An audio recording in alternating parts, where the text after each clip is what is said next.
வெயிலோடு விளையாடும் வானம், நீளமாக பிரகாசிக்கும் ஆகாயம், பசுமை நிரம்பிய ஒரு மெதுவான மேடையில் ஓர் எறும்பு வசித்தது. அந்த எறும்பு எப்போதும் வேலைப்பட்டிருந்தது. தானியங்கள் சுமந்து, விதைகள் சேகரித்து, தன்னுடைய நிலத்தடி வீட்டில் அவற்றை சேமித்துக் கொண்டிருந்தது. இதுதான் குளிர்காலத்துக்கு இன்னொரு தானியம். தொடர்ந்தே வேலை செய்யணும் என எறும்பு தனக்குள்ளே பேசிக்கொண்டு புன்னகையோடு நடந்தது. அதிலிருந்து சற்று தொலைவில் ஒரு பெரிய இலை கீழ் ஒரு சந்தோஷமான பூச்சி வயலினை இசைத்துக் கொண்டிருந்தது. அது ஹம்மிங் பாடி காற்றில் ஆடிக்கொண்டே எறும்பை பார்த்து சிரித்தது.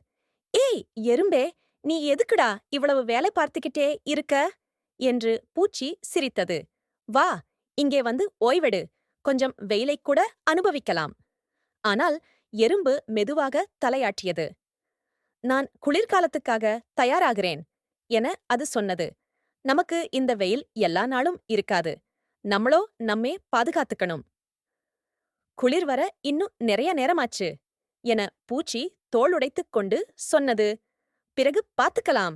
அப்படித்தான். முழு கோடைக்காலமும் எறும்பு எதையும் விடாமல் வேலை செய்தது. ஒவ்வொரு நாளும் அது தானியங்கள் சேகரித்து, தன்னுடைய நுழைவுப் பாதையை ஆழமாக குந்திச் செய்து, தன்னுடைய வீடு தானியங்களால் நிரப்பினது. இந்த விதைகள் இங்கே, இந்த பழங்கள் அங்கே. குளிர்காலம் வந்ததும் நான் தயார் என்று எறும்பு வைத்துக் கொண்டிருந்தது. பூச்சி மீன்வயல் வாத்தியங்களை வாசித்தது, காற்றில் ஆடினது, வெயிலில் நித்திரை எடுத்தது.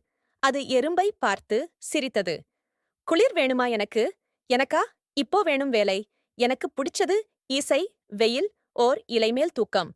ஆனால் சில நாட்களுக்குள் வானம் மாறியது. மேகம் சூழ்ந்தது. மரங்கள் இலைகளை இழந்தன. பனிக்கட்டி பொழியத் தொடங்கியது. மேடு முழுவதும் வெள்ளையாக ஆகி அமைதியாய் கிடந்தது. எறும்பு தன்னுடைய வீடுக்குள் பாதுகாப்பாகவும் உணவுடன் நிறைந்த நிலையில் இருந்தது. ஆனால் பூச்சி, அது குளிரில் நடுங்கியது. அதன் இலை போய்விட்டது. வயலின் உறைஞ்சிவிட்டது. வயிறு வெறித்துவிட்டது. "வ்வு, வெயில் எங்கு போச்சு?" என்று பூச்சி நடுங்கி கூறியது. "நான் உறைகிறேன். எனக்கு சாப்பாடே இல்ல." வாடையோடு அது எறும்பின் கதவைத் தட்டியது. "எறும்பே, உள்ளே இருக்கியா? தயவு செய்து உதவி பண்ணு. எனக்கு இடமில்ல. நான் தயாராகலை." எறும்பு கதவைத் திறந்தது. மெதுவாக ஒரு புன்னகையுடன், "வா நண்பா, உள்ளே வா. இங்க வெப்பமா இருக்கு. என் சாப்பாட்டை உன்னுடன் பகிர்ந்துக்கிறேன்." அவர்கள் இருவரும் அக்கினியைச் சுற்றி அமர்ந்தனர். பூச்சி எறும்பின் வீட்டைக் கண்டு ஆச்சரியமடைந்தது. "நன்றி, எறும்பே." மெதுவாக பூச்சி கூறியது. "நீ சொன்னதைக் கேட்கலைன்னு பிழை செய்தேனே." "அதுக்கு பரவாயில்ல, அடுத்த கோடைக்காலம் இருக்கே." என்ற எறும்பு சிரித்தது. அந்த நாளிலிருந்து பூச்சி மாறிவிட்டது. அது இன்னும் இசையைக் காதலித்தது. ஆனால் இப்பொழுது வேலைக்கும் அதனை ஒப்புக்கொண்டது. அடுத்த வருடம்